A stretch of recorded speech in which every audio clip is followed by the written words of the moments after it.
Praise the Lord, hallelujah. प्रिय हमारा परमेश्वर महान है, उसके जैसा कोई नहीं। जैसे हमने अभी यहाँ देखा कि अध्याय 23 में हमने देखा कि यहाँ परमेश्वर हमें चेतावनी देता है। किस विषय पर चेतावनी देता है? मूर्ति पूजा के और व्यभिचार के बारे में। हम जैसे यहाँ देखते हैं 23 अध्याय में, प्रियो 23वें अध्याय में परमेश्वर हमें स्पष्ट बताता है। एक है शमरौन, ओहोला यानी शमरौन, और ओहीलबा यानी यरूशलेम। इसे परमेश्वर दो बातें हमें सिखाता है। शमरौन यानी कौन? जो मिश्र जाति, जो अन्य जाति से मिक्स हुए लोग, उनको शमरौनी बोले जाते हैं। लेकिन यहाँ हम देखते हैं यरूशलेम। यरूशलेम यानी जो जन्म से इसराइली हैं, जो कभी भी यहाँ वहाँ मिक्स नहीं करते। लेकिन हम यहाँ देखते हैं कि जो अन्य जाति आई है, उनसे जो व्यभिचार और मूर्ति पूजा ऐसा पाप हो रहा है। लेकिन जिन्होंने जन्म से ही मसीह है, जन्म से ही क्रिश्चियन है, वो लोग भी मूर्ति पूजा और व्यभिचार इन पापों में फंस रहे हैं। ये बात कर कर परमेश्वर क्या कहता है? परमेश्वर हमें सिखाता है कि मैं उसे दंड दूंगा। हमारा परमेश्वर क्षमा की खान है, लेकिन हमारा परमेश्वर दंड देने वाला भी परमेश्वर है। ये हमेशा याद रखो। अगर आप कॉइन देखोगे तो कॉइन में एक जगह होता है कांटा, एक जगह होता है छापा। एक ही कॉइन है, लेकिन उसका दो पहलू होते हैं। वैसे ही प्रियो, हमारा परमेश्वर क्षमा की खान है, एक पहला पहलू है, लेकिन वही परमेश्वर दंड देने वाला भी परमेश्वर है। तो आज के जो वचन में परमेश्वर हमें यह सिखाता है कि हम केयरफुल रहे। संसार में जो लोग व्यभिचार मूर्ति पूजा करते हैं, उन्हें देखकर हम मसीह लोग भी ऐसे पापों में न फंसे, ये हम ख्याल करना चाहिए। प्रियो, हमारा परमेश्वर हमें स्पष्ट रीति से ये बातें सिखाता है। साथ साथ प्रियो, परमेश्वर हमें ये भी सिखाता है कि जो इसराइली हैं, जो यीशु में हैं, मसीह लोग हैं, उन्होंने व्यभिचार ऐसे गंदे पाप से बचे रहना चाहिए। खास करके हमारे जो जवान बच्चे हैं, जो बचपन से यीशु में हैं, उन लोगों ने ये पाप से बहुत बचे रहना चाहिए। इस पाप से दूर रहना चाहिए, मूर्ति पूजा से दूर रहना चाहिए, अपने शरीर को पवित्र और शुद्ध रखना चाहिए। इस रीति से प्रियो, आज का वचन हमें ये सिखाता है। हमारा परमेश्वर हमें मूर्ति पूजा से, व्यभिचार से, ऐसे गंदे पापों से बचे रहने के लिए खास सिखाता है। बी केयरफुल, जागरूक रहो। परमेश्वर हमें चेतावनी देता है, इस विषय पर हमें ख्याल करने के लिए बताता है। इस विषय पर हमें बहुत जागरूक रहने की ज़रूरत है। जब आपका आशीष दे, परमेश्वर अच्छा है प्रियो। हमेशा बाइबल पढ़ा करो। बाइबल पढ़ते जाओगे तब आपको समझेगा कि मूर्ति पूजा और व्यभिचार से परमेश्वर कितना घृणा करता है। परमेश्वर बिल्कुल पसंद नहीं करता, इसलिए इस पाप से बचे रहो। प्रभु आपको आशीष दे। आओ हम आज प्रार्थना करने वाले दो छोटे बेटियों के लिए, जो बहुत छोटी है, जैसे पूनम की लड़की है, उसे भी 3 दिन ही हुआ है जन्म होकर, और रसिका की बहन की लड़की प्रियांशु करके, उसके लिए भी वो 4 साल की है। वो दोनों के लिए चंगे होने के लिए हम प्रार्थना करेंगे। प्रियो, अभी तक हमने जिन जिन लोगों के लिए मिलकर प्रार्थना की है, परमेश्वर ने उनको ज़रूर छुटकारा दिया है, परमेश्वर ने उद्धार दिया है, उनको मुक्ति दी है। अब तो ये छोटे बच्चे हैं। इन छोटे बच्चों के साथ साथ जितने हॉस्पिटल में छोटे छोटे बच्चे हैं, उनके लिए भी हम प्रार्थना करेंगे।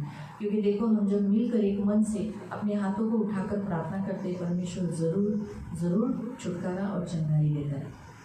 तो हम प्रार्थना करेंगे पूनम की लड़की के लिए कि उसके प्लेटेट अच्छे होने के लिए, बढ़ने के लिए, जैसे जितने उसके शरीर में नॉर्मल होने चाहिए उतने होने के लिए, उसकी जो खाने की जो क्रिया है वो अच्छी रीति से रहने के लिए। और साथ साथ हम प्रार्थना करेंगे रसिका की बहन की लड़की के लिए कि उसका भी 25 तारीख को ऑपरेशन वो सक्सेस होने के लिए, उसको बाईपास ओपन हार्ट सर्जरी करनी न पड़े, इसलिए हम प्रेयर करेंगे। प्रियो, बहुत छोटी है वो, बहुत दर्द है। ओपन हार्ट सर्जरी, यानी आपकी जो ब्रदर है उनका भी ओपन हार्ट सर्जरी हुआ है, जिसे हम बाईपास कहते हैं। इसलिए प्रियो, बहुत दुख और बहुत दर्द होता है। हम प्रार्थना करेंगे इतनी छोटी सी लड़की को इस दर्द से गुजरने की ज़रूरत नहीं पड़े। उसका हार्ट का कुछ भाग बढ़ रहा है और हार्ट में होल है, और प्रभु को क्या कठिन है? प्रभु उसका होल भर सकता है ना, और उसे वापस इस पीड़ा से जाने की ज़रूरत नहीं पड़े। हम प्रार्थना करेंगे। हम सब लोग अपने हाथों को ऊपर उठाएंगे और हम मिलकर प्रार्थना करेंगे। ओ धन्यवाद धन्यवाद धन्यवाद धन्यवाद धन्यवाद धन्यवाद धन्यवाद धन्यवाद।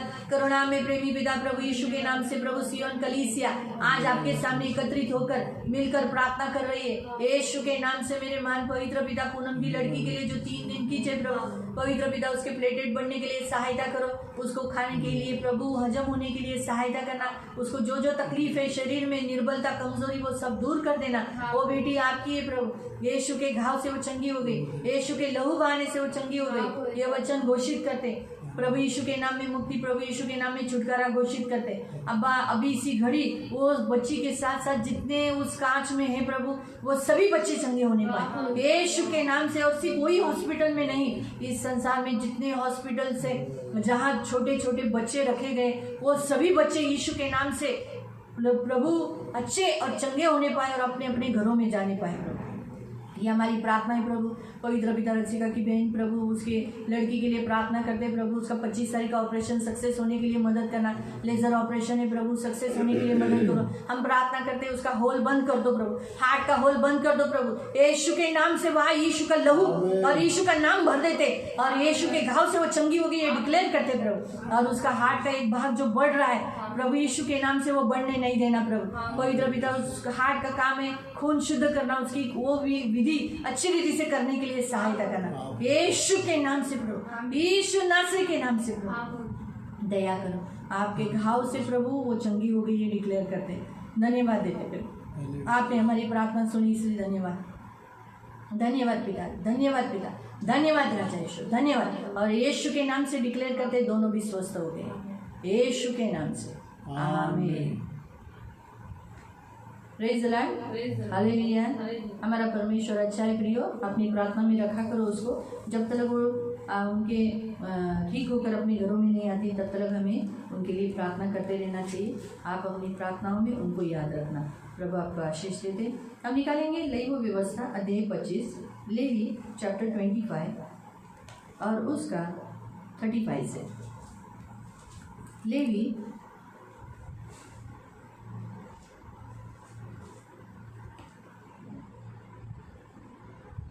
व्यवस्था अध्याय 25 और उसका 35 है।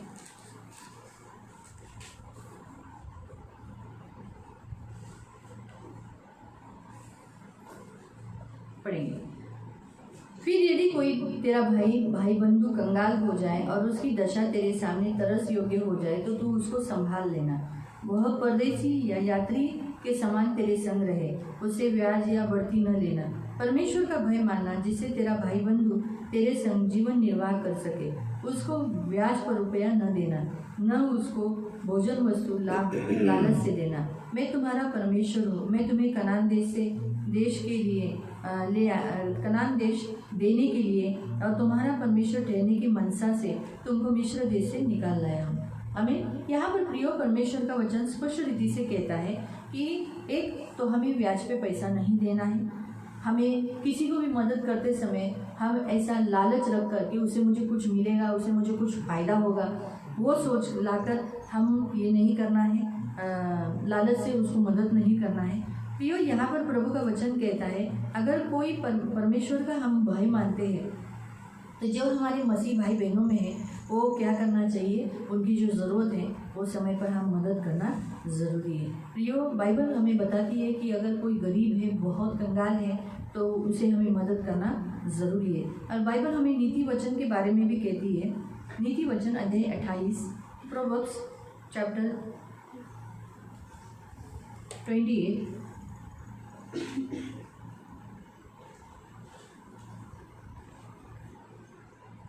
और उसका 11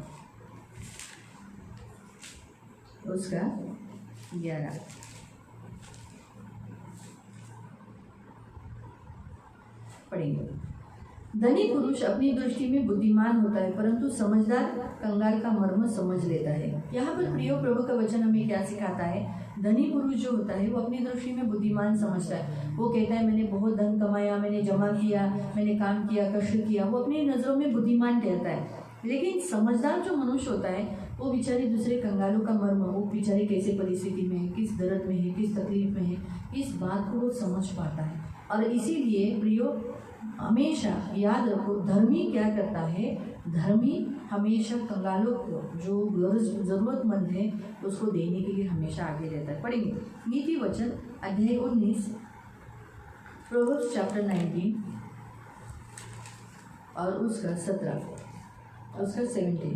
जो कंगाल पर अनुग्रह करता है वो यहोवा को उधार देता है, वो अपने इस काम का प्रतिफल पाएगा। हमारे ज़रूरतमंद यानी जो हमारे सगे भाई बहन यानी सगे भाई बहन हैं और मसीह में जो भाई बहन हैं वो सभी लोगों को जब हम मदद करते हैं, हम उन्हें उधार देते हैं, तो क्या लिखा है यहाँ पर, वो यहोवा को उधार देते हैं। परमेश्वर का क्रेडिट, परमेश्वर हमारा उधार हो जाता है अगर हम किसी कंगाल को मदद करते हैं, ये करते हैं। लिखा है अपने इस काम का उसे प्रतिफल मिलेगा। इसका मतलब क्या है, पर हम जब कंगालों की सुधि लेते हैं, हम उनकी मदद करते हैं, उस समय परमेश्वर क्या करता है, हमें प्रतिफल देगा। बाइबल में लिखा है वो प्रतिफल पृथ्वी पर भी मिलेगा और ऊपर भी मिलेगा। इस वजह से प्रियो हमेशा याद रखो, हमारा परमेश्वर हम चाहता है कि हम देने वाले हो और हमारा स्वभाव देने वाला हो। इसलिए तो हमें कनान देश में लाया है। जिस परमेश्वर के हम संतान ठहरते हैं, जिस परमेश्वर के हम संतान कहलाते हैं, वो परमेश्वर का स्वभाव हमें आना जरूरी है। इसीलिए प्रियो परमेश्वर के वचन के अनुसार परमेश्वर हमें देने के लिए सिखाता है और इसीलिए प्रभु ने देने की आज्ञा दी। क्या आज्ञा दी, तेरा दाहिना हाथ जो करता है वो तेरे बाएं हाथ को मालूम नहीं पड़ना चाहिए। इस रीति से परमेश्वर यीशु मसीह ने हमें आज्ञा दी। परमेश्वर चाहता है हम देने वाले हो और विश्वसनीय हो। इसीलिए अगर हम लॉकडाउन में हैं, निर्बंध में हम चर्च नहीं आते, तो भी हम अपनी शब्बात दिन जब पालन करते हैं तो अपने घरों में प्रभु को दान देना चाहिए। हम हमारा दशांश प्रभु के लिए अलग निकालना चाहिए। अब मसीहों को ये सिखाना नहीं चाहिए। मुझे बताओ, एक बात बताओ, इस संसार में जो अन्य जातियाँ हैं जो यीशु पर बिलीव नहीं करती, यीशु के पास नहीं है, ऐसी बहुत सारी जातियाँ, क्या उन्हें सिखाना पड़ता है कि कैसे प्रार्थना करना चाहिए, कैसे उनकी दुआ करना चाहिए, कैसे उन्होंने परमेश्वर को कुछ लाना चाहिए? नहीं, वो उनको मालूम है। तो फिर हम मसीहों को तो ये सिखाया गया है, फिर हम इस विषय पर क्यों अपनी ये जिम्मेदारी टाल देते हैं? हम धन के ही मामले में हम परमेश्वर से दूर क्यों हो जाते हैं? देने का जब भी विषय आता है, परमेश्वर को देने का जब भी विषय आता है, तब हम क्यों कंजूस हो जाते हैं या पीछे हट जाते हैं? उस समय हमारा हृदय क्यों नहीं कहने पाता है, क्यों नहीं आता है, जबकि हम परमेश्वर को देने के लिए हमेशा आगे रहना चाहिए। प्रियो परमेश्वर की आज्ञा है, क्योंकि परमेश्वर को अगर हम प्यार करते हैं तो हम प्रभु को ज़रूर देते हैं। हमें परमेश्वर की विधियों को और नियमों को मालूम होता है। परमेश्वर की विधियों को और नियमों को पालन करेंगे तभी परमेश्वर आशीष देगा। देखो बाइबल हमें बताता है, हम जो लेवी में ही है, लेवी का अध्याय 25 में पढ़ो, लेवी व्यवस्था अध्याय 25 का देखो, उसका 18 से पढ़ो। लेवी व्यवस्था, लेवी चैप्टर 25 उसका 18 से पढ़ो। इसलिए तुम मेरी विधियों को मानना, मेरे नियमों को समझ बूझ कर चलना, और ऐसा करने पर तुम उस देश में निडर रहोगे। क्या लिखा है यहाँ पर? तुम मेरी विधियों को यानी क्या, हम मसीह होने के नाते हम सुबह प्रार्थना करना, वचन पढ़ना, बाइबल पढ़ना, ये हमारा होना चाहिए। हम मसीह होने के नाते हम प्रभु को दान और दशांश देना, ये सारी विधियाँ परमेश्वर ने हमें सिखाई है। उपवास करना, ये सब। तो मेरे नियमों को समझ बूझ कर, मेरे नियम यानी परमेश्वर ने नियम दिया है, हमें कैसा चलना चाहिए, हमें झूठ नहीं बोलना चाहिए, अपने माँ बाप को दुखाना नहीं चाहिए, हमारी आवाज़ में सॉफ्टनेस होना चाहिए, ये सब हमारे परमेश्वर के नियम है। ये समझ बूझ कर हमें समझना चाहिए कि अरे बाबा मैं ये कर रहा हूँ, अगर इसका प्रतिफल मुझे पूरा मिलेगा, अगर अच्छा करूँगा या इसे वचन के अनुसार करूँगा, नियम के अनुसार करूँगा, तो मुझे अच्छा प्रतिफल मिलेगा। तब क्या होगा, इस देश में हम लोग निडर से रहेंगे, भूमि अपनी उपज उपजाया करेगी, तुम पेट भर के खाया करोगे, उस देश में निडर बसे रहोगे। यहाँ तक यदि तुम कहो कि 7वें वर्ष में हम क्या खाएंगे, हम क्या बोएंगे, अपने खेत में क्या उपज इकट्ठा करेंगे, तो जानो मैं तुमको 6वें वर्ष में ऐसे आशीष दूंगा कि भूमि की उपज 3 वर्ष तक काम आएगी। तुम 8वें वर्ष में बोओगे, भूमि की उपज में से खाते रहोगे। 9वें वर्ष की उपज जब तक न मिले तब तक तुम पुरानी उपज में से खाते रहोगे। 7वें वर्ष में प्रियो परमेश्वर ने कहा था विश्राम लेने के लिए। 7वां साल जो होता है इसराइलियों का, वो कैसा साल होता है? विश्राम साल। जैसे हम लोग हर हफ्ते का जो 7वां दिन होता है, जिसे हम कहते हैं विश्राम दिन, उसी रीति से प्रियो इसराइलियों में 7वां साल विश्राम का दिन बोला गया है। उसमें ना कुछ बोना है, ना कटनी करना है, ना कुछ नहीं करना। तो क्या सोते रहना है, आलसी बनना है? नहीं, आलसी नहीं बनना है। इसका मतलब ये है कि हम क्या करना है, प्रभु की भक्ति करना है, ज़्यादा प्रभु की ओर अपना ध्यान लगाना है। जैसे हम 7वें दिन परमेश्वर ने काम करने के लिए मना किया था, लेकिन 7वें दिन हम लोग क्या करते हैं? 7वें दिन हम परमेश्वर के भवन में आकर हम आराधना करते, भक्ति करते, ज़्यादा समय प्रभु को देते। तो वैसे ही 7वां साल जो था, वो 7वां साल भी परमेश्वर ने ऐसे ही कहा था, क्योंकि जो अन्न 7वें साल में उपजेगा वो अनाथों के लिए, परदेशियों के लिए और चिड़ियों के लिए, उनके लिए होगा। लेकिन परमेश्वर कहता है मैं तुम्हें छठे साल में इतना आशीष दूंगा कि भूमि की उपज 3 वर्ष तक काम आएगी। यानी 6 साल में इतना आशीष दूंगा कि 6 साल में भी चलेगा, 7वां साल भी चलेगा और 9वां साल भी चलेगा। इतनी क्यों? 90 साल की उपज आने तक टाइम पकड़ेगा ना, इसीलिए बोला है 90 साल की उपज आने तक तुम पुराना खाते रहोगे, इतना मैं आशीष दूंगा। आप बोलोगे ऐसा कैसा? देखो उन्होंने कहा ना, यदि तुम कहो 7वें वर्ष में हम क्या खाएंगे, हम न बोएंगे तो खेत की उपज कैसे इकट्ठा करेंगे। ऐसे ही मसीह लोगों को बहुत प्रश्न रहता है, पहले जुने इस्राएली लोगों को भी, हम क्या खाएंगे, क्या पिएंगे, कहाँ रहेंगे, ये करेंगे, ऐसी सब चिंता रहती है। लेकिन परमेश्वर ने हमें पहले ही बताया था, इसलिए इन इस्राएलियों के सामने जेनेसिस अध्याय था। कौन सा अध्याय था? जेनेसिस, उत्पत्ति का अध्याय था। और उस उत्पत्ति अध्याय में उन्होंने पढ़ा था कि जोसेफ के काल में क्या हुआ था।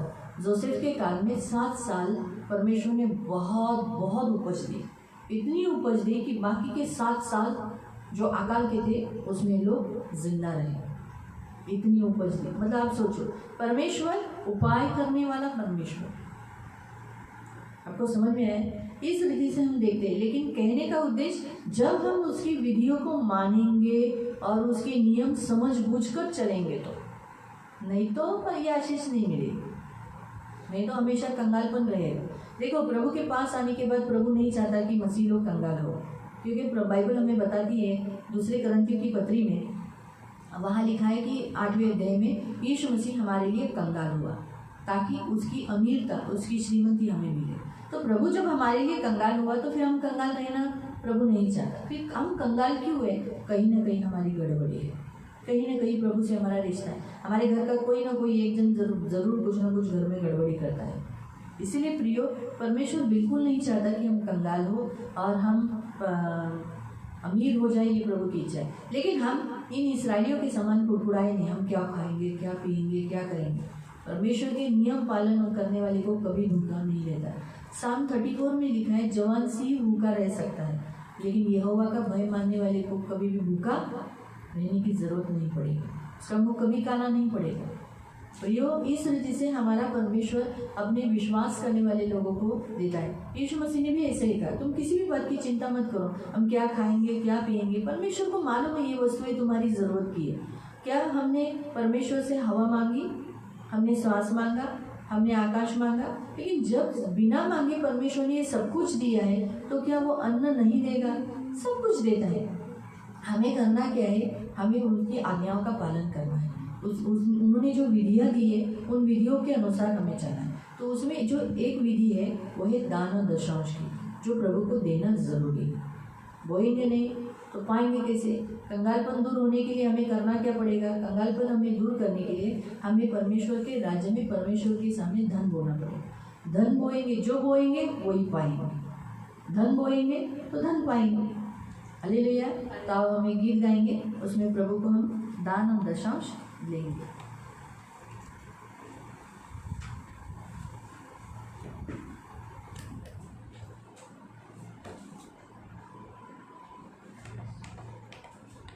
हम अपने हाथों में दान दशांश पकड़ेंगे और हम प्रार्थना करेंगे।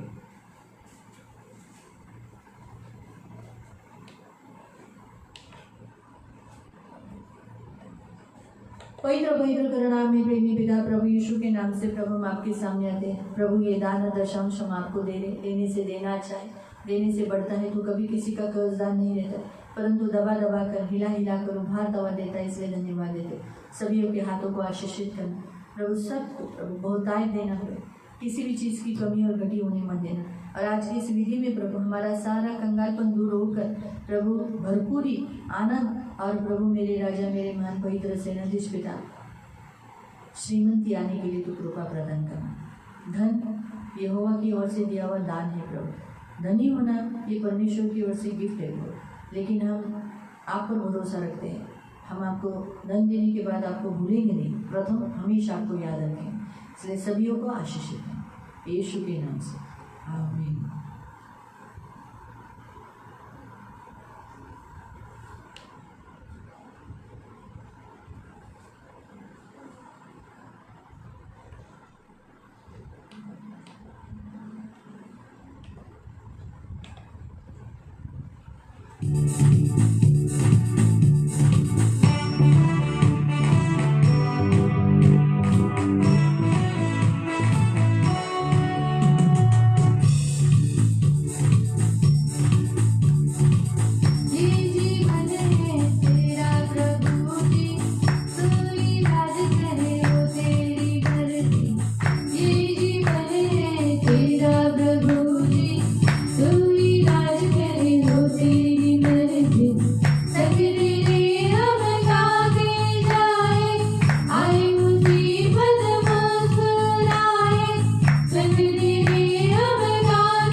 दान दशांश के लिए प्रार्थना करेंगे।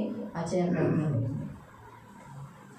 धन्यवाद धन्यवाद धन्यवाद धन्यवाद यीशु मसीह, धन्यवाद परमपिता परमेश्वर पुत्र यीशु मसीह के नाम से प्रभु, हम पूर्ण मिल के आपका सारा भीड़ हम सब मिल के प्रभु आपका चरणों में आता हो।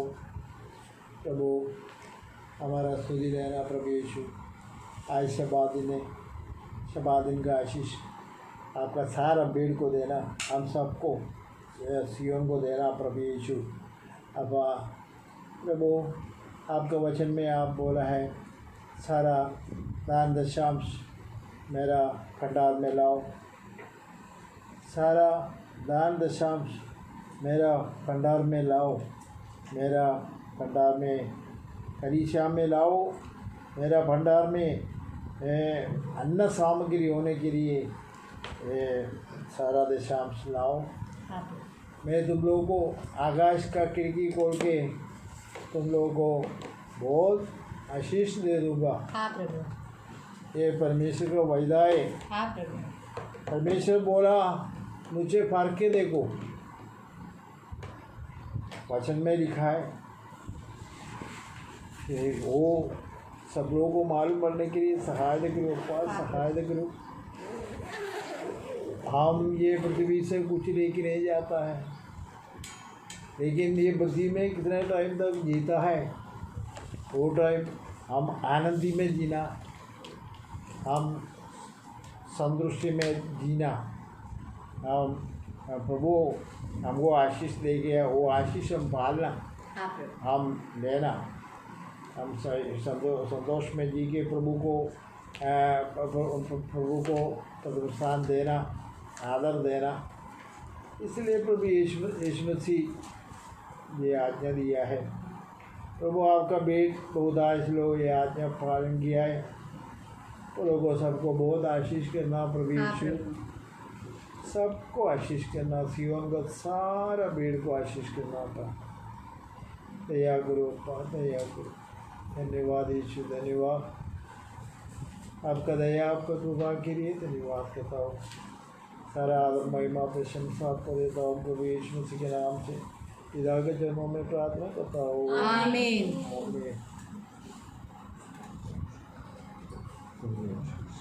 Praise the Lord, hallelujah. हम आज का वचन निकालेंगे। हम लोग निकालेंगे यिर्मयाह चैप्टर 29 वर्स 13 एंड 14। यिर्मयाह की पुस्तक अध्याय 29 उसका 13 और 14।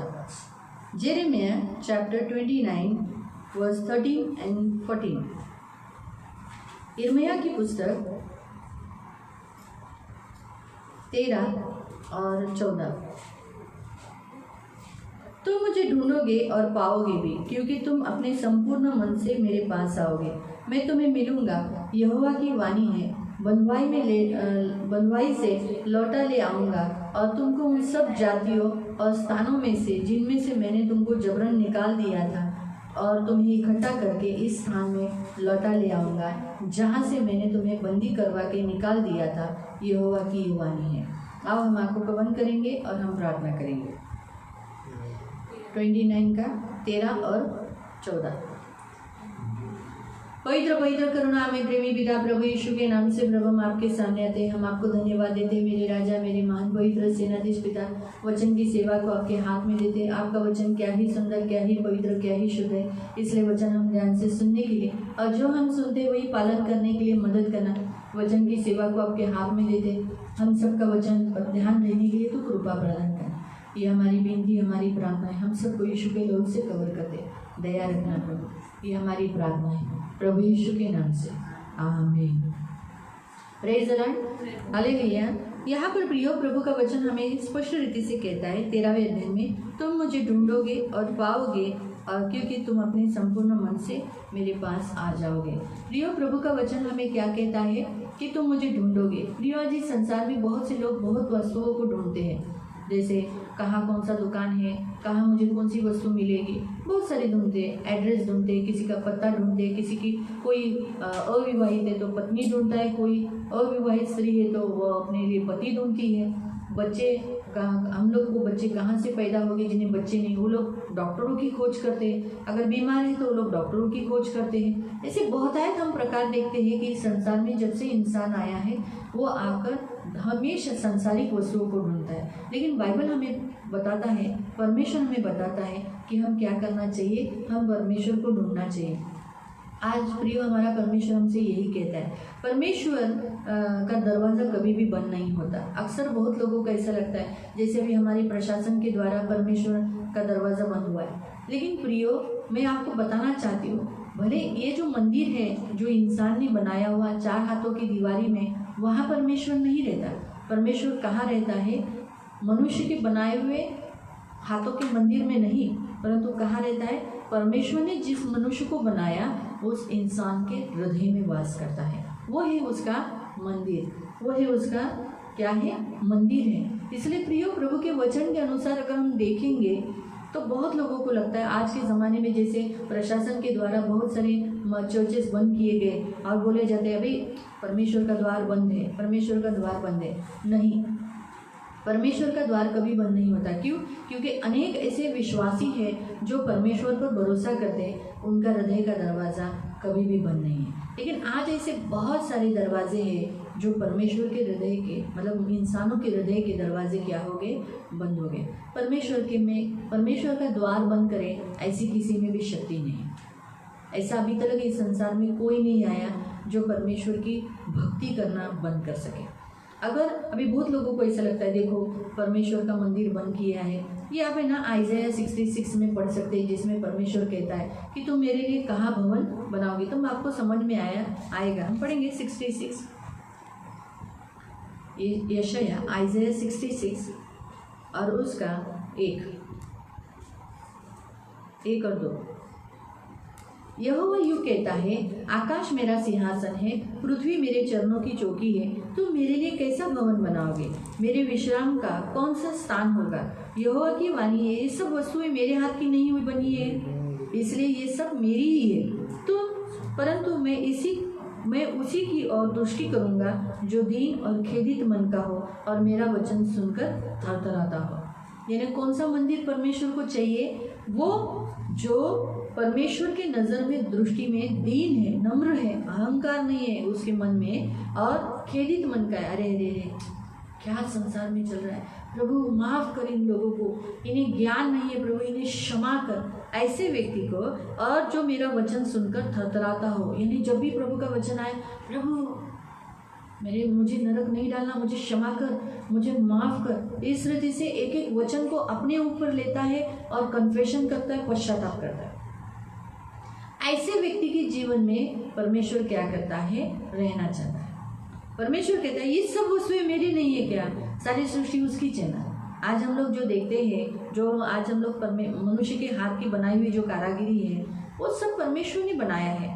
आज परमेश्वर ने अलाव दिया, मट्टी उसकी है, सीमेंट उसका है, पानी उसका है, सब उसका ही है, और उससे हम लोग एक चार दीवारी बनाते हैं। लोगों को ऐसा लगता है कि आज चार दीवारी का दरवाज़ा बंद कर दिया है तो इसका मतलब परमेश्वर का द्वार बंद हो गया। बिल्कुल नहीं प्रिय, बिल्कुल नहीं। It is impossible. क्योंकि कल जब मैं प्रार्थना कर रही थी तो प्रभु मुझे बोला, अगर कोई में किसी में भी ऐसी शक्ति नहीं, ऐसा कोई नहीं खड़ा रह सकता मेरे सामने जो मेरे द्वार को बंद कर सके। वो तो मनुष्य के बनाए हुए हाथों की कारागिरी है, जो हॉल है, जहाँ वो धार्मिक रजिस्टर गवर्नमेंट के थ्रू से किए गए, उसका दरवाज़ा बंद कर सकता है। लेकिन क्या मेरी भक्ति करना बंद कर सकते हैं कोई? मैं जिन विश्वासियों के घरों में, मैं आज विश्वासियों के हृदयों में वास कर रहा हूँ, वो जो मेरी भक्ति करते हैं, क्या वो भक्ति करना छोड़ दिए हैं? आज बहुत से जनों ने छोड़ा है, लेकिन सभीयों ने तो नहीं। ये याद है, मालूम हुआ? तो इसीलिए प्रियो, परमेश्वर का द्वार कभी भी बंद नहीं हो सकता, लेकिन विश्वासियों के हृदय का दरवाज़ा ज़रूर बंद हो सकता है। विश्वासियों का हृदय का दरवाज़ा ज़रूर बंद हो सकता है। आप लोग ऐसे कैसे नेचुरली इस संसार में रहकर, अपने घरों में रहकर, वो लोग क्या हो जाएंगे? अधर्म बढ़ने से, बाइबल हमें क्या बताता है? अधर्म बढ़ने से प्रेम ठंडा पड़ जाएगा। अंतिम दिनों में क्या क्या होगा उसका चिन्ह प्रभु यीशु ने बताया। उसमें कहा कि जो चुने हुए हैं वो भी क्या हो जाएंगे? भरमाने में आ जाएंगे। क्यों चुने हुए भरमाने में आ जाएंगे? अधर्म बढ़ने से बहुतायत लोगों का प्रेम ठंडा पड़ेगा। अभी प्रेम में यीशु मसीह को, परमेश्वर को कौन करते हैं? विश्वासी लोग। वो ठंडे कैसे पड़ेंगे? इसलिए क्योंकि संसार में अधर्म बढ़ेगा। अधर्म यानी इस संसार के लोगों को देखकर, संसार की मनुष्य जाति का स्वभाव देखकर लोग सोचेंगे क्या फ़ायदा प्रार्थना करके, छोड़ दो, क्या करने का प्रार्थना। बहुतायत लोग अभी देखो ना, लॉकडाउन है और बहुत सारे चर्च में आने को नहीं मिल पा रहा है, इसीलिए लोग अपने घरों में प्रेयर नहीं करते, फैमिली प्रेयर नहीं करते, वैयक्तिक प्रार्थना नहीं है, बाइबल रीडिंग नहीं है। कितने महीने लोगों ने अपने हाथों में बाइबल भी नहीं उठाया। कितने जन ऐसे हैं, कितनी ऐसी फैमिलीज हैं जिन्होंने अपने बाइबल को हाथ में नहीं उठाया। कितने लोगों के पास मोबाइल है लेकिन मोबाइल में देखते नहीं हैं। मोबाइल में अपने बच्चों का एजुकेशन सीखते हैं। लड़के लोग भी एजुकेशन देखते हैं, उनकी पढ़ाई करते हैं, लेकिन संडे का शब्बात नहीं पालन करते। ऑनलाइन बहुत कम है। अगर देखो अभी नेचुरली अभी हम क्या कर सकते हैं, हमारा यूट्यूब चलता नहीं है, हमारा यूट्यूब बार बीच में हैंग करा देता है, जबकि वाईफाई अच्छा है, लेकिन फिर भी यूट्यूब की तरफ से हमें जैसे सपोर्ट मिलना चाहिए वैसे नहीं मिल पा रहा है, क्योंकि हमारे 1000 सब्सक्राइबर नहीं है। लेकिन प्रभु की दया से फिर भी कुछ लोग क्या करते हैं, छोड़ दो ना, क्या जानेगा, छोड़, ऐसा बोलकर वो लोग उठ के चले जाते हैं अपने अपने काम में। कुछ लोग हैं जो आप लोग के जैसे, जो देखेंगे दीदी दूसरा लिंक भेजेगी, नहीं तो फिर जूम का लिंक भेजेंगे, कुछ तो वो करेंगे, लेकिन प्रार्थना पूरा हो जाएगा। कुछ लोग बैठते हैं, मैंने कहा ना, सभी विश्वासियों का दिल का दरवाज़ा बंद नहीं होता है, लेकिन जो मैंने कहा बाइबल हमें बताती है, यीशु मसीह ने कहा कि अंतिम दिन में बहुतायत लोगों का प्रेम ठंडा पड़ेगा। तो किन लोगों का प्रेम ठंडा पड़ेगा?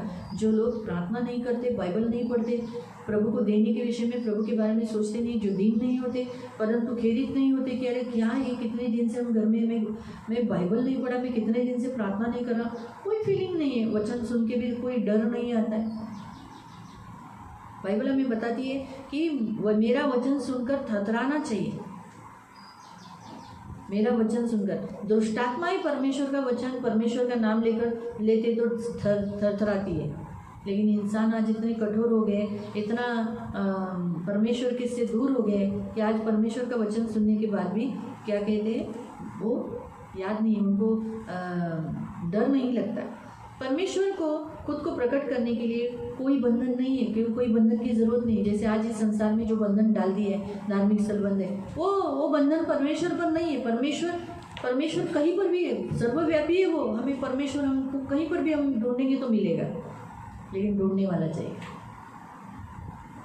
मालूम हुआ, ढूंढने वाला चाहिए। मैं आपको एंटी क्राइस्ट के बारे में बताती हूँ। एंटी क्राइस्ट आने के बाद परमेश्वर का अन्न जो चढ़ाया जाता है और प्रार्थनाएं, और ये बंद कराएगा इस्राएल देश में। जो परमेश्वर का मंदिर बनाया जाएगा, परमेश्वर का मंदिर में जो अन्न बलि और अर्घ चढ़ाया जाएगा वो बंद कराएगा। इसका मतलब है वो मसीह लोगों की प्रार्थनाएं भी बंद करा देगा और मूर्ति की प्रार्थना करवाएगा। लेकिन उस काल में भी लोग प्रार्थना करेंगे। परमेश्वर लिखा है, चुने हुए के कारण वो पीड़ा को कम किया गया है। यानी कुछ चुने हुए लोग हो गए जो भागने को कहा है। यीशु मसीह ने कहा, अगर तुम कोई घृणित वस्तु मंदिर में बैठी हुई देखो तो तुम क्या कर देना, घर से भाग जाना। वस्तु लेने के लिए घर में नहीं आना, है ना, इस जंगल में भाग जाना। क्यों ऐसा कहा यीशु मसीह ने? इसलिए चेतावनी दिया, अगर बाई चांस तुम बात अभी परिवर्तन नहीं हुए, आगे जाके तुम परिवर्तन हो जाओगे, तुम्हें पर उस समय तुम इस बात को स्मरण रखना। इसलिए पहले से प्रभु ने हमें बताया, पहले से परमेश्वर हमें क्यों बताता है? इसलिए बताता है कि हम जागरूक हो जाए। समझदार बच्चे पहले ही समझदार हो जाते हैं और अपने आप को तैयार करते हैं, लेकिन कोई बच्चे जिद्दी हट्टी थोड़े से रहते हैं, वो थोड़े लेट अपने आप को तैयार करते हैं। वही लोग हैं जो लेट अपने आप को तैयार करते हैं, वो महाभयानक क्लेश में जब तैयार करेंगे, यानी एंटी क्राइस्ट के काल में अपने आप को बनाएंगे, वो लोग हैं जो लेट अपने आप को तैयार करते हैं। मालूम है? इसलिए प्रियो, परमेश्वर को कोई अपने उस परमेश्वर के ऊपर कोई बंधन नहीं है कि परमेश्वर अभी तू मंदिर में आ नहीं सकता, तू किसी के जीवन में आ नहीं सकता, किसी के घर में प्रवेश नहीं कर सकता। बिल्कुल नहीं। भले प्रशासन ने कितने भी निर्बंध डाले होंगे, लेकिन परमेश्वर के ऊपर कोई भी निर्बंध नहीं डाल सकता। परमेश्वर के ऊपर कोई भी बंधन नहीं है। इसलिए प्रियो, सिर्फ एक ही बात की ज़रूरत है, हमें क्या करना है? परमेश्वर जो कहता है, क्या कहता है, हमें उसे ढूंढना है।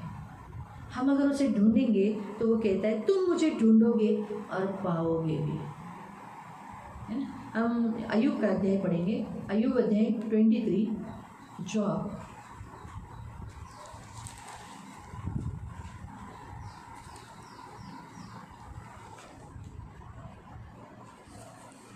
जॉब अय्यूब अध्याय 23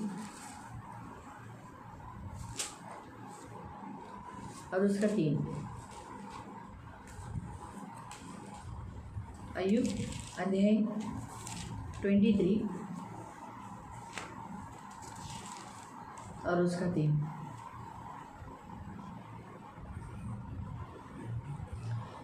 भला होता कि मैं जानता कि वो कहाँ मिल सकता है, तब मैं उसके विराजने के स्थान तक जा सकता था। वो क्या कहता है? वो कहता है कि मेरे जो मुझे जो दर्द है, जो मुझे कराना इतना भारी हो गया है कि अगर मुझे मालूम होता।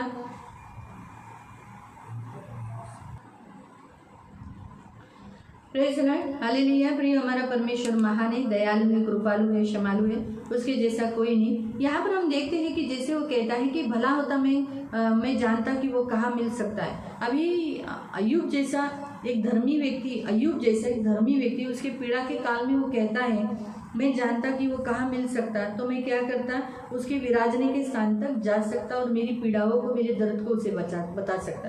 क्या अय्यूब को मालूम नहीं था कि परमेश्वर कहाँ है? मालूम था, लेकिन फिर भी वो ऐसा क्यों कह रहा है? क्योंकि बहुतायत मसीह लोग, बहुतायत धर्मी लोग अपने जीवन में थोड़े दिनों के बाद ठंडे पड़ जाते हैं और फिर वो लोग जब उनकी ज़िंदगी में कोई दुख दर्द तकलीफ आता है तो वो परमेश्वर के सामने कुड़कुड़ाने लगते हैं। जैसे दूसरे वचन में हम देखते हैं कि वो क्या करता है, मेरी कुड़कुड़ाहट अभी तक रुक नहीं सकती, यानी वो कुड़कुड़ा रहा है कि ऐसा क्यों हुआ, मेरे जीवन में क्यों हुआ, मैं तो अच्छा ही जी रहा था, मैं ऐसा ही अच्छा कर रहा था। इस तरह से हम देखते हैं कि वो अपनी कुड़कुड़ाहट, तो ऐसे बहुत सारे लोग हैं कि जो कुड़कुड़ाते हैं और परमेश्वर को ढूंढने में असफल हो जाते हैं। कुड़कुड़ाहट, नकारात्मक बातें, ये सब परमेश्वर को ढूंढने के लिए असफल होती है। जबकि बाइबल हमें बताती है तुम मुझे पूरे हृदय से ढूंढोगे तो मैं तुम्हें ज़रूर मिलूंगा। और परमेश्वर चाहता है कि हम परमेश्वर को पूरे हृदय से ढूंढें। जैसे हरिण क्या करती है, हरिण पानी के लिए तरसती है पूरे प्राण से। पढ़ेंगे उस वचन को, भजन संगीता 42, साम 42 और उसका 1 और 2, साम 42, 1 and 2। जैसे हिरणी नदी के जल के लिए हाँफती है, वैसे ही है परमेश्वर मैं तेरे लिए हाँफता हूँ। जीवित ईश्वर, हाँ परमेश्वर मैं तेरा प्यासा हूँ। हाँ, मैं कब जाकर परमेश्वर को अपना मुंह दिखाऊंगा। कितना सुंदर रीति से प्रियो हम यहाँ देखते हैं कि कुरुवंशी ने मुश्किल गीत गाया है। कितने सुंदर रीति से कहता है, जैसे हिरणी नदी के जल के लिए हाँफती है, उसको प्यास है, वो वैसे हमें भी परमेश्वर के लिए प्यास होना चाहिए, परमेश्वर के लिए ढूंढने की आशा होनी चाहिए। हिरनी नदी को ढूंढती है, मिलने तक ढूंढती है, वैसे हम भी जब तक हमारा परमेश्वर हमें मिलता नहीं, हम ढूंढना है। साथ साथ वो कहता है कि जीवित ईश्वर, हाँ परमेश्वर का मैं प्यासा हूँ। हमें परमेश्वर के लिए प्यास होनी चाहिए। देखो प्रियो, हमें परमेश्वर के लिए प्यास होनी चाहिए। जो वचन जेरेमिया ने कहा है 13वें अध्याय 29 के 13 और 14 में, वहाँ पर कहने का उद्देश्य वही है कि परमेश्वर चाहता है कि हम परमेश्वर के लिए प्यासे रहें, हम कभी भी तृप्त नहीं। होता है लोग आज प्रार्थना नहीं कर रहे। आज अभी देखो, कभी लॉकडाउन हुआ था, इसमें मार्च महीने में हुआ था। मार्च महीने के बाद अप्रैल, मई, जून, जुलाई, अगस्त, 5 महीने हो गए घर में प्रेयर नहीं है। 5 महीने हो गए बाइबल हाथ में उठाया नहीं है। जो सेवा के लिए आगे रहते हैं उनमें से भी कुछ लोग हाथों में बाइबल नहीं है और प्रार्थना नहीं। जिनके घरों में हाउस चर्च होता है उनके घर के लोगों में भी कोई प्रेयर नहीं है, कोई बाइबल रीडिंग नहीं है। प्यास नहीं, वो लोग तृप्त, मैंने कहा ना, इसीलिए बहुत है। तभी बेचारे जिनको तो मोबाइल हैंडल ही करने नहीं आता है, उनकी तो परिस्थिति हम समझ सकते हैं। जिनके पास छोटा मोबाइल है ठीक है, हम उनको भी समझ सकते हैं, लेकिन जिनके पास बड़ा मोबाइल होकर भी आज वो लोग मोबाइल में प्रार्थना ही नहीं देखते, क्योंकि उनको प्यास ही नहीं प्रभु के लिए। बाकी सबके लिए प्यास है, पढ़ाई के लिए प्यास है, संसारिक प्यास है, संसार में जाने की प्यास है, मित्रों की प्यास है, सबकी प्यास है, लेकिन प्रभु की प्यास नहीं।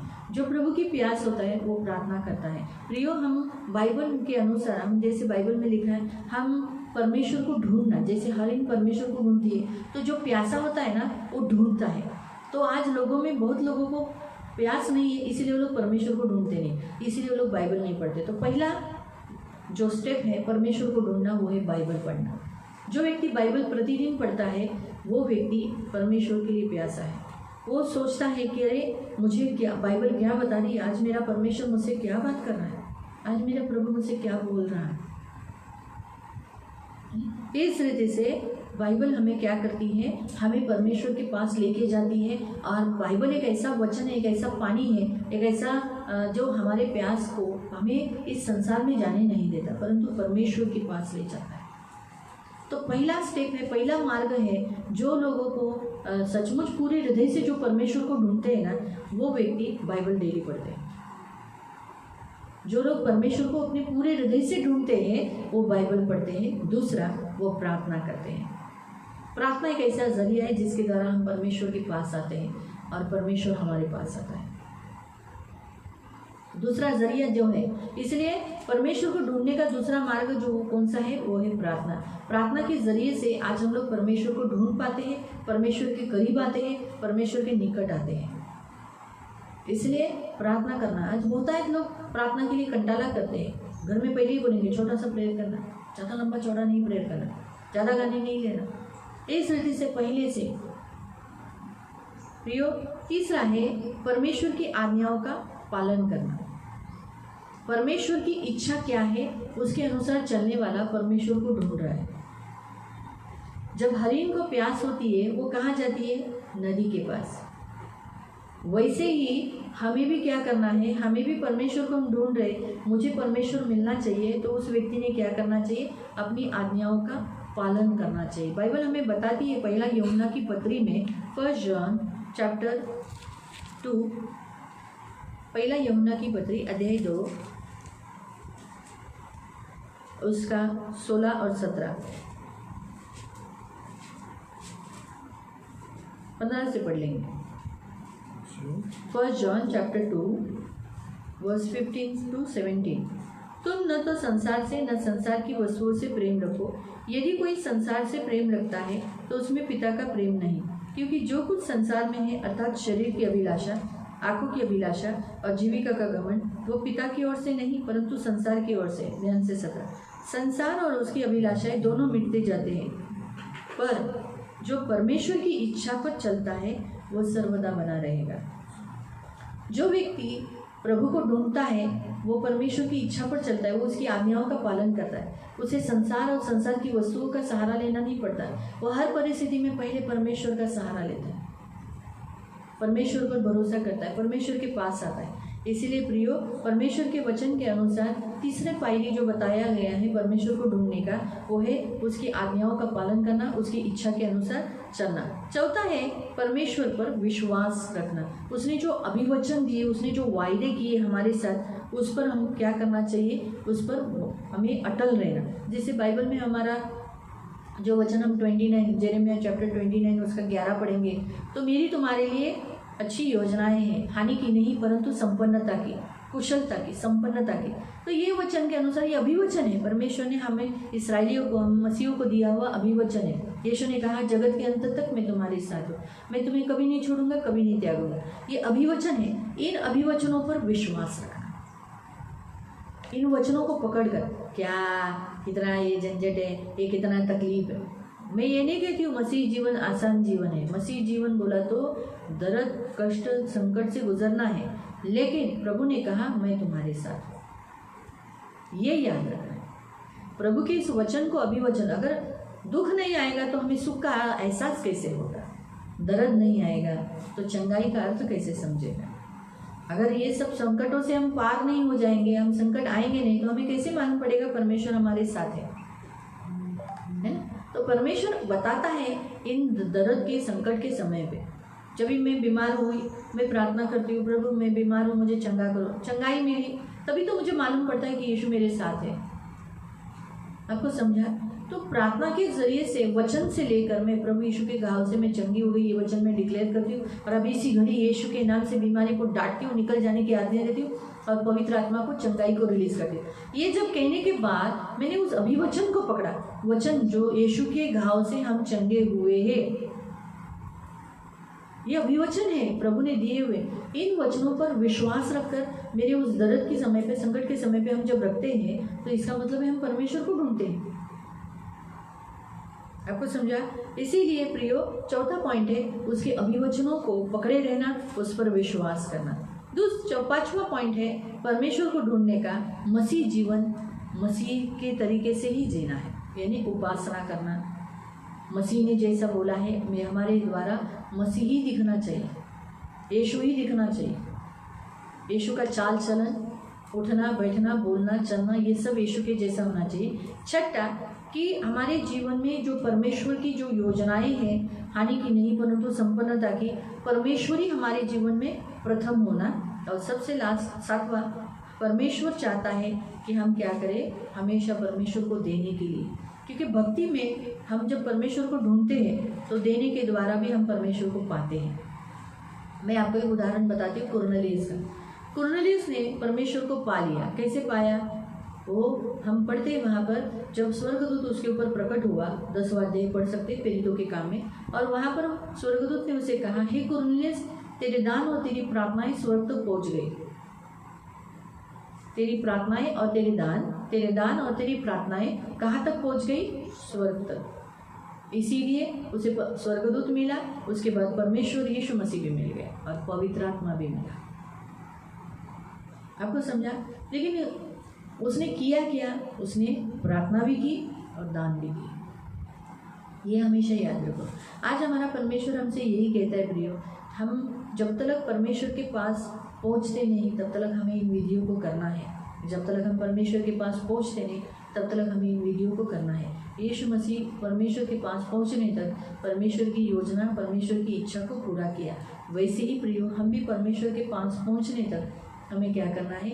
इन विधियों को करना है। इसलिए प्रियो, आज के वचन के अनुसार वापस हम हमारे वचन में जाएंगे। यिर्मयाह अध्याय 29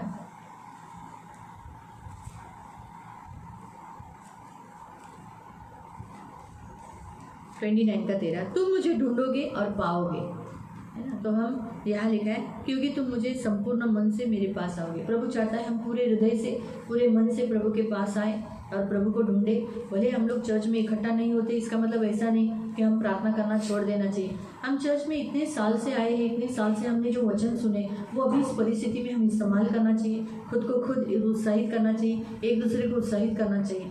भले चर्च बंद है, यानी संसारिक के दृष्टिकोण से हम देखेगा तो 4 दीवारी का चर्च बंद है, लेकिन हमारे भीतर का चर्च कभी बंद नहीं करो। हमारे भीतर का चर्च बंद मत करो, उसे संपूर्ण मन से ढूंढो, वो तुम्हें मिल जाएगा। प्रियो, ढूंढो। प्रभु कहता है तुम उसे ढूंढो, तुम्हें ज़रूर मिलेगा। मैं तुम्हें मिलूंगा, बाइबल कहता है मैं तुम्हें ज़रूर मिलूंगा।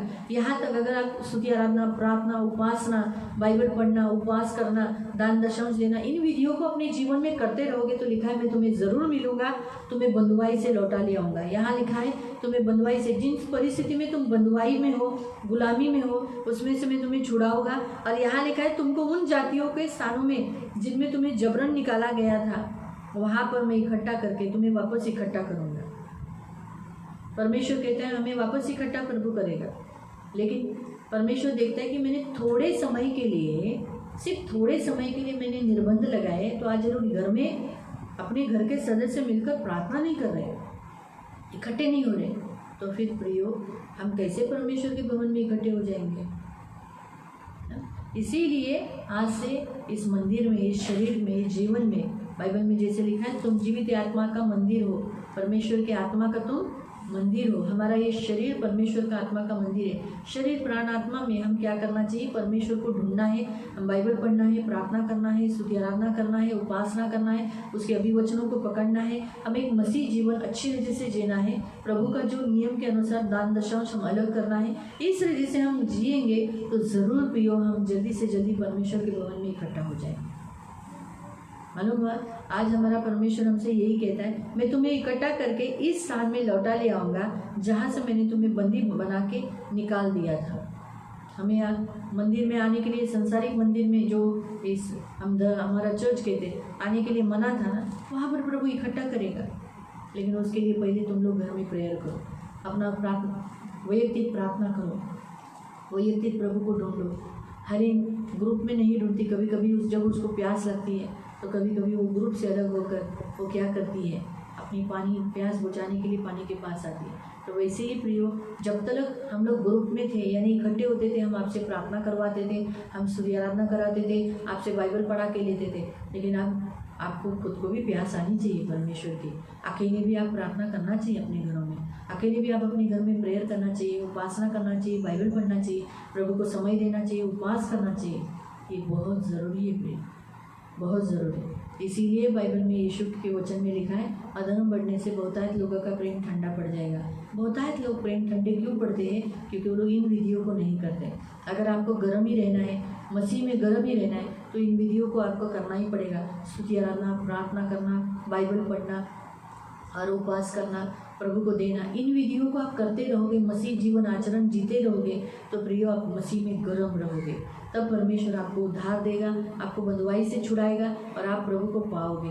प्रियो, हमारा अगर इस ज़िंदगी में हमने प्रभु को पाया नहीं तो कोई फ़ायदा नहीं। इसलिए तो इस संसार में हम लोग जो बचपन से किसी न किसी वस्तु की खोज कर रहे थे, इधर जा इधर जा इधर जा इधर जा, लेकिन हम तृप्त नहीं थे। लेकिन जब से हम यीशु के पास आए, हमने जीवन पाया है, हमें यीशु मिला है, हमने यीशु को पाया। अब यीशु को पाने के बाद फिर हम इन विधियों को बंद करना ये सही नहीं है। हम अपने घरों में ही उसको ढूंढते रहे, हम अपने घरों में उसके पीछे रहे, हम उसको खोजते रहे, ये प्रभु की इच्छा है। आज प्रभु आपको यही कहता है, उसे पूरे मन से ढूंढो, पूरे हृदय से ढूंढो। आप प्रभु को प्यार करते हो? तो फिर प्रभु को प्यार करते हो तो जो प्रभु को प्यार करता है वो प्रार्थना करता है, स्तुति आराधना करता है, प्रभु के पीछे चलता है, प्रभु को आदर देता है, मसीह जीवन जीता है। देखो, अधर्म बढ़ने से प्रेम ठंडा पड़ने पर नुकसान आपका हो जाएगा। आप अपनी आत्मा को खो दोगे। आत्मा को नहीं खोना है। सब कुछ पा लिया लेकिन अपनी आत्मा खो दिया तो उसे क्या लाभ? तो इसलिए अपनी आत्मा को मत खोना, अपनी आत्मा को प्राप्त करो, अपनी आत्मा को सुरक्षित रखो, ये प्रभु की इच्छा है। इसलिए जब आप घर में हो, प्रभु ने आपको घर में रखा है, काम पे रखा है, आप काम पे जाते हो, लेकिन घर में आपकी फैमिली प्रेयर, आपके वैयक्तिक जीवन में, इस मंदिर में प्रार्थना होनी चाहिए, इस जीवन में प्रार्थना होनी चाहिए। ये मंदिर को अभी तक कोई बंद नहीं किया है। बंद किया है क्या? नहीं किया है। ये मंदिर को बंद किया है, प्रार्थना नहीं कराई जी, चला ऐसा बोला है क्या? और हम करेंगे भी नहीं, और हम करेंगे भी नहीं। हम प्रभु के लिए जान दे देंगे लेकिन हम हमारी प्रार्थना कभी बंद नहीं करेंगे। इसलिए प्रियो, उठो, अभी भी समय है, जागरूक हो जाओ, फिर से पहले के समान परमेश्वर के राज्य में काम कर। ऐसा यीशु कहता है। प्रभु ने कहा, जहाँ से तू गिरा है वहीं से उठ और पहले के समान काम कर। यही प्रभु की इच्छा है। प्रभु आपको आशीष दे। आओ हम प्रार्थना करेंगे। हम सब लोग प्रभु से माफ़ी मांगेंगे। अगर आप रोज़ अपने घर में प्रार्थना करते हो, बाइबल पढ़ते हो, स्तुति आराधना करते हो, उपवास करते हो, दान दशांश अलग निकालते हो, तो कोई बात नहीं, फिर आपको करने की ज़रूरत नहीं। आप तो मंदिर बन चुके हैं, जहाँ अभी तक आपका दरवाज़ा मंदिर का दरवाज़ा बंद नहीं किया किसी ने, ऐसी किसी में ताकत भी नहीं। लेकिन अगर आप प्रार्थना नहीं करते हो, बाइबल नहीं पढ़ते हो, स्तुति आराधना नहीं करते हो, मसीह जीवन नहीं जी रहे हो, आप दान दशांश अलग नहीं कर रहे, इसका मतलब इस प्रशासन ने आपके आत्मिक दरवाजे को भी बंद कर डाला है, परमेश्वर की भक्ति भी बंद कर दी। मन फिराओ, अभी भी समय है, माफ़ी मांगो। मन फिराओ, प्रभु से माफ़ी मांगो, प्रभु से क्षमा मांगो, अभी भी समय है। तो प्रभु, संसारिक मंदिर का दरवाज़ा बंद किया था, लेकिन मैंने तो मेरे दिल का ही दरवाज़ा बंद किया था। मुझे माफ़ करो, मुझे क्षमा। इस रीति से प्रभु से क्षमा मांगो। जो लोग घर में प्रेयर नहीं करते, प्रार्थना नहीं करते, स्तुति आराधना नहीं करते, बाइबल नहीं पढ़ते, उपवास नहीं करते, दान दशांश नहीं देते, सबको परमेश्वर आज यही कहता है, उन सबको परमेश्वर आज यही कहता है, आपने प्रभु के लिए द्वार बंद किया, खोल दो, नहीं तो बाद में आप इधर बंद करोगे तो स्वर्ग का दरवाज़ा आपके लिए बंद हो जाएगा। बाहर से बोलना पड़ेगा, प्रभु जी दरवाज़ा खोलिए। अंदर से प्रभु कहेगा, मैं तुम्हें नहीं जानता, तुम कहाँ के। इसलिए अभी समय है, अभी हमारा समय है, हम दिल का द्वार, अपने जीवन का द्वार बंद नहीं करें यीशु के लिए। प्लीज़, मैं आपसे हाथ जोड़ के विनती करती हूँ, अभी भी समय है, प्रार्थना करो, स्तुति आराधना करो। प्लीज़, नरक में जाने से अपने आप को बचाओ। आराधना करो, वचन पढ़ो, दिल से करो। मैंने कहा बोलकर नहीं करो, लेकिन दिल से करो। आप प्रभु को प्यार करो, वही आपका पानी है, ऐसा जल है वो, जीवन का जल।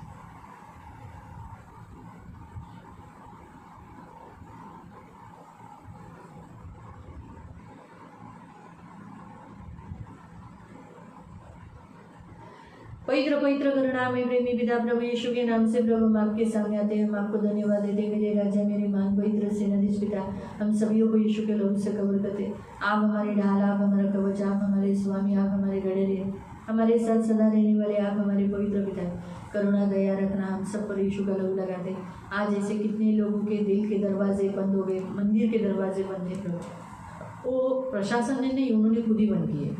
उनको क्षमा करो प्रभु, माफ़ करो प्रभु। और जैसे आपने आज वचन दिया, कहा कि मैं बंधुआई से तुम्हें लौटा ले आऊँगा, और तुम उन सब जातियों और स्थानों में से जिनमें से मैंने तुम्हें जबरन निकाला था, हाँ प्रभु, सब जातियों में से और स्थान सियोन चर्च उनमें से जबरन निकाल दिया था।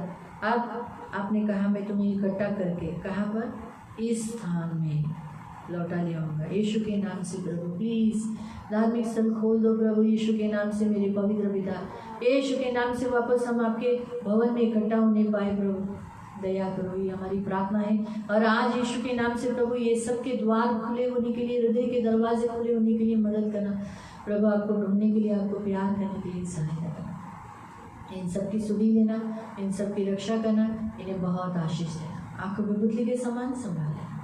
सारा आदर, सारी महिमा, सारी प्रशंसा, सारा गौरव मैं आपको देती प्रभु यीशु के नाम से प्रार्थना करती, आमीन। कहना प्रेज द लॉर्ड।